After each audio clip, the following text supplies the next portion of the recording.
मिले जो गम विरासत में, तो जी खोल के हंसना, भला रोने से मुश्किलें हल होती। आइए मेरे प्यारे एसएससी एस्पिरेंट्स, मैं लेके आ चुका हूँ आइडियम्स एंड फ्रेजेस का एक ज़बरदस्त क्लास, जिसमें हम आइडियम्स एंड फ्रेजेस के बारे में जानेंगे और कुछ इंपॉर्टेंट फ्रेजेस और आइडियम्स आज हम पढ़ेंगे और इसको कंटिन्यू करेंगे।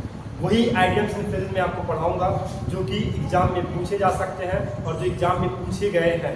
तो लास्ट तक आप वीडियो को जरूर देखिएगा और एक एक बातों को अच्छे से समझिएगा, क्योंकि मैं एक यूनिक एग्जाम्पल के साथ आपको इस आइडियम्स और फ्रेजेस को समझाने वाला हूँ। चलिए, तो बिना टाइम वेस्ट किए हम बढ़ते हैं अपने पहले आइडियम्स की तरफ। पहला आइडियम्स है एन आर्म चेयर।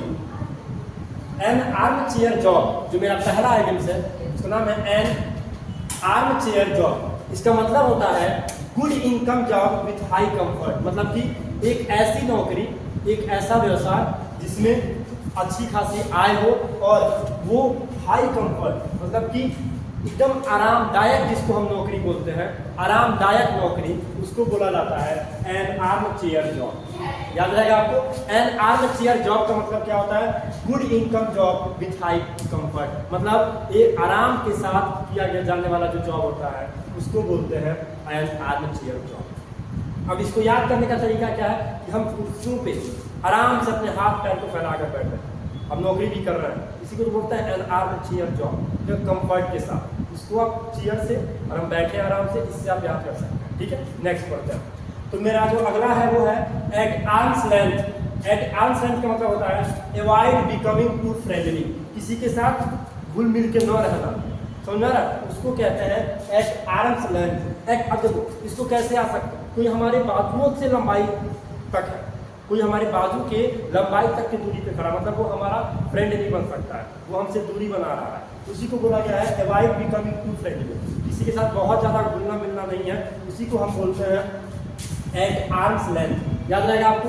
तो एट आर्म्स लेंथ को कैसे याद कर सकते हैं आप? एट आर्म्स लेंथ, हमसे जो दूरी है एक हाथ की है उससे, मतलब हमसे दूरी ज़्यादा है उसकी, जिससे हमारा वो फ्रेंड नहीं बन सकता है, उसी को बोलते हैं एट आर्म्स लेंथ।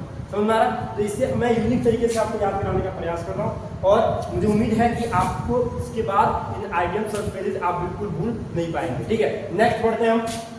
उसके बाद का जो हमारा आइडियम्स उसको बोला गया बर्ड ऑफ पैसेज। तो बोला गया बर्ड ऑफ पैसेज, जिसको हिंदी में जिसका मीनिंग होता है वन हु कम्स ओकेजनली, मतलब कभी कभी आने वाला, यदा कदा आने वाले को हम बोलते हैं बर्ड ऑफ पैसेज।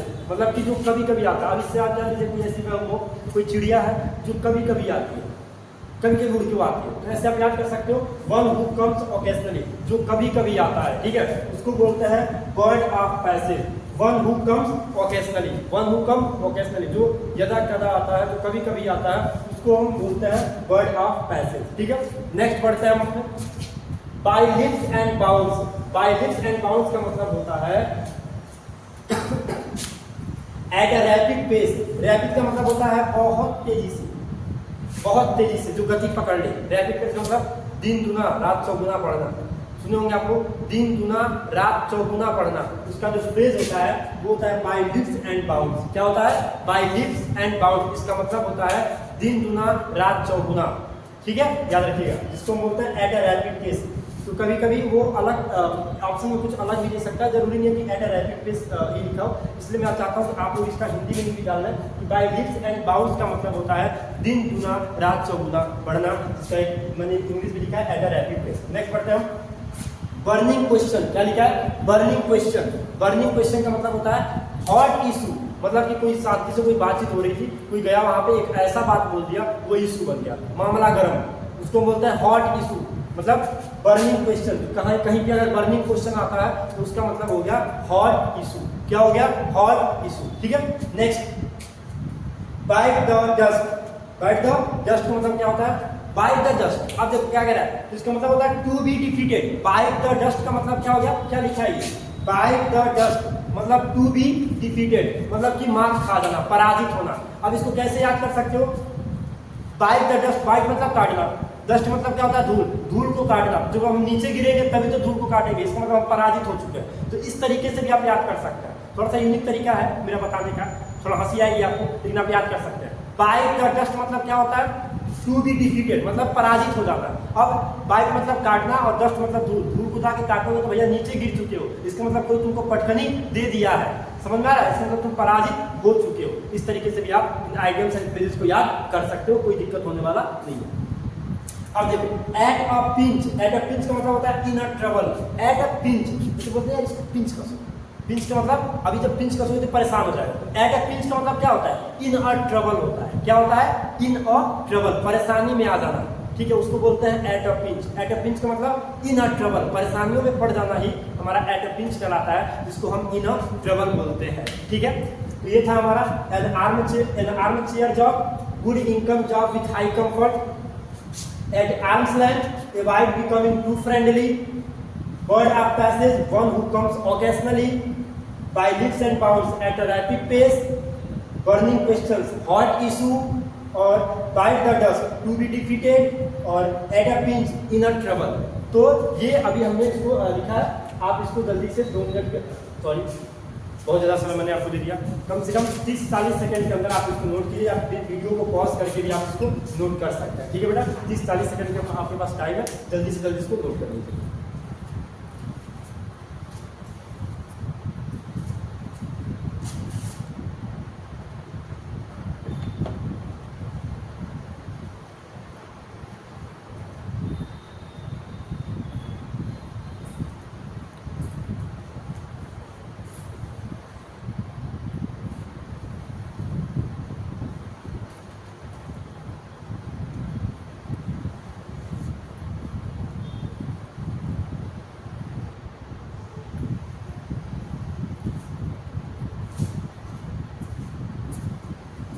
चलिए अब नेक्स्ट जो हमारा है वो आप लोगों को समझ में आ चुका होगा, जो मैंने इसके पहले बताया था।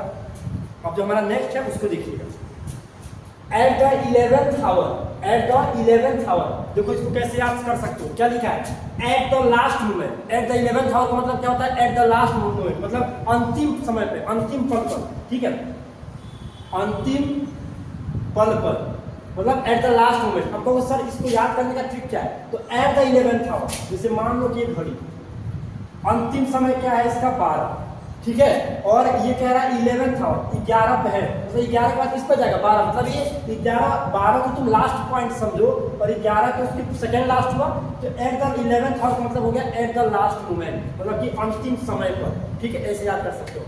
नेक्स्ट है हमारा डांस टू वंस ट्यून, कह रहा है कि किसी दूसरे के आवाज पर, किसी दूसरे के ट्यून पर नाचना, मतलब कि ओबेइंग वंस ऑर्डर, मतलब कि किसी का आज्ञा का पालन करना। भैया हम किसी और के म्यूजिक पे डांस कर रहे हैं, किसी और के ट्यून पे डांस कर रहे हैं, इसका मतलब यही तो हुआ कि हम दूसरों के इशारे पे नाच रहे हैं, मतलब हम किसी की आज्ञा का क्या कर रहे हैं, पालन कर रहे हैं, ठीक है, ये हो गया ओबेइंग वंस ऑर्डर, ठीक है।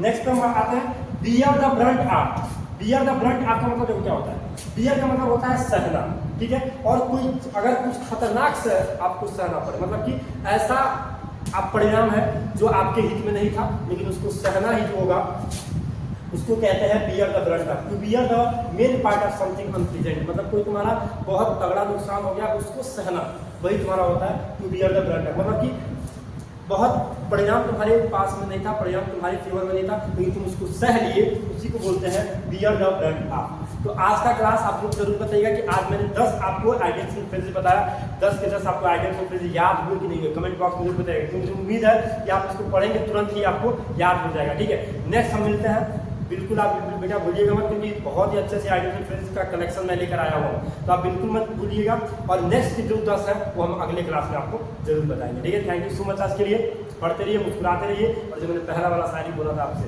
क्लास के स्टार्टिंग में, एक बार विचार जरूर कीजिएगा। Thank you so much.